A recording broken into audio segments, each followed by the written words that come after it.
ఆంధ్రప్రదేశ్ రాజధాని అమరావతికి మణిహారంగా అభివర్ణించే inner ring road IRR project వ్యవహారం ప్రస్తుతం ఒక అడుగు ముందుకు 4 అడుగులు వెనక్కి అన్నట్టుగా సాగుతుంది. రాజధాని మాస్టర్ ప్లాన్ లో కీలకమైన ఈ రింగ్ రోడ్డు నిర్మించకపోతే లోపల నిర్మించే 7 ప్రధాన అంతర్గత రహదారులకు అర్థమే ఉండదు.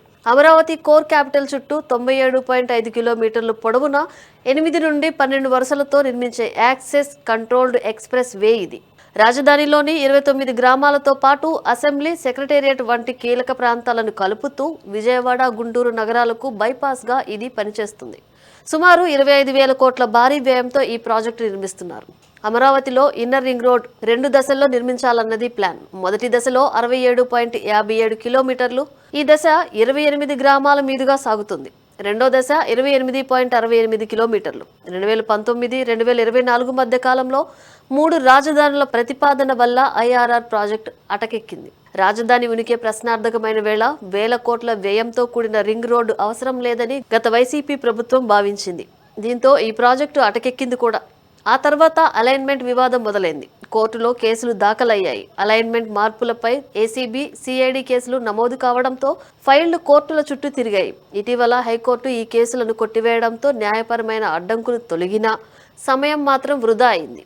పార్లమెంటు ఉభయ సభల సాక్షిగా అమరావతిపై జరిగిన చర్చలు, కేంద్ర గెజిట్ నోటిఫికేషన్ ద్వారా అమరావతికి ఇప్పుడు తిరుగులేని చట్టబద్ధత వచ్చింది.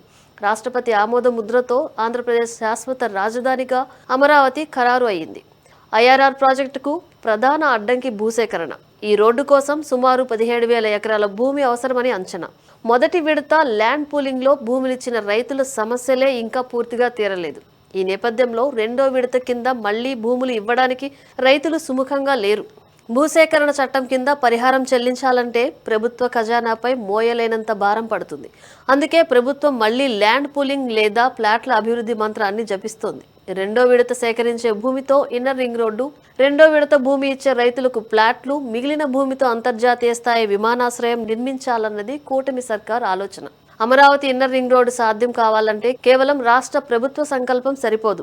రైతులు, కేంద్ర ప్రభుత్వ సహకారం కూడా కావాల్సిందే. బలవంతపు భూసేకరణ కాకుండా రైతులకు నమ్మకం కలిగించి వారిని భాగస్వాములను చేస్తేనే పనులు వేగవంతం అవుతాయి. అత్యాధునిక డ్రోన్ సర్వేలు, రీడిజైనింగ్ పనులు జరుగుతున్నప్పటికీ క్షేత్రస్థాయిలో భూమి సేకరించి నిధులు సమకూర్చుకుని వచ్చే 3-4 ఏళ్లలో దీనిని పూర్తి చేయడం ప్రభుత్వానికి ఒక అగ్ని పరీక్ష. ఇది కేవలం రోడ్డు మాత్రమే కాదు, ఆంధ్రప్రదేశ్ భవిష్యత్తుకు ఒక పరీక్షా కేంద్రం.